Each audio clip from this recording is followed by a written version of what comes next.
It's been 24 hours since this horrible, terrible, very bad, no good day at UNESCO yesterday, and How do you really feel now? Israel hasn't, it's the U.S. position, I think, Israel hasn't fallen into the sea. It doesn't look like thousands of Palestinians have descended on Israel waving little UNESCO flags. I don't think that you can say that Israel's security has been affected at all by this, and I'm wondering if it's still your position that this was bad for and this hurt the peace, the efforts to bring the two sides back to the table. Our position on this hasn't changed.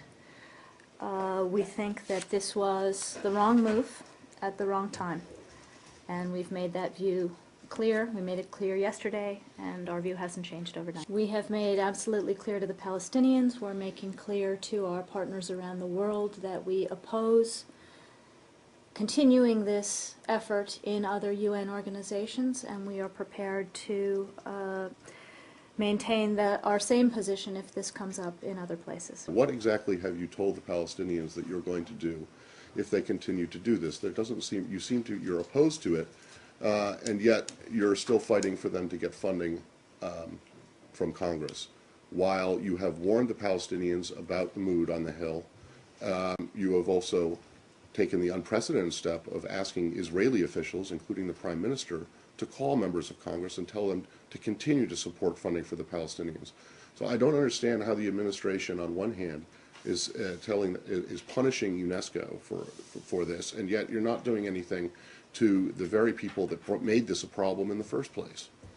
Well, let's start with why we're cutting off UNESCO funding. We're cutting off UNESCO funding because we have legislation on the books. We have U.S. law that requires this in the event of any effort to gain statehood this way, and we were absolutely clear about that before it happened.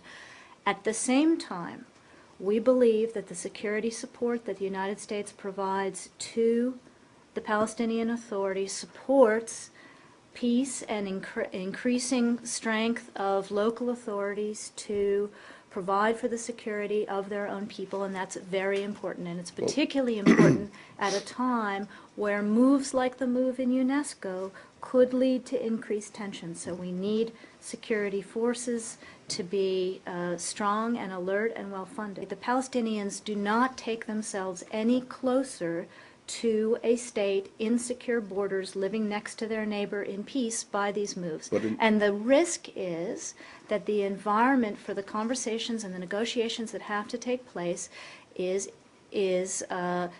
doesn't get better, it gets worse by these kinds of moves. We've been absolutely clear at the beginning, before UNESCO and with regard to other agencies, what would happen under U.S. law, that we are compelled by U.S. law to cut off funding. So this is not a matter of blackmailing. This is a matter of a disagreement between us and a number of other countries about the best way to help the Palestinian people. We continue to believe that the best way to help the Palestinian people is to get to the peace table.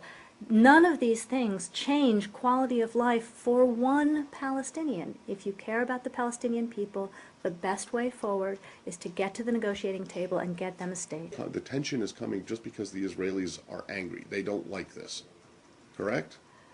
Because this is a move to get statehood by the back door rather than to get it at the negotiating table, which does not contribute to the environment for getting back to the table. Fair enough. Now, presumably you all have seen Prime Minister Netanyahu's reaction to the Palestinian move at UNESCO in terms of accelerating settlements and at least temporarily cutting off the transfer of the tax money that they provide to collect for and then are supposed to send on to the Palestinians. What is your thought? What are your thoughts about that? Well, our view on these kinds of things has not changed. We don't consider it helpful.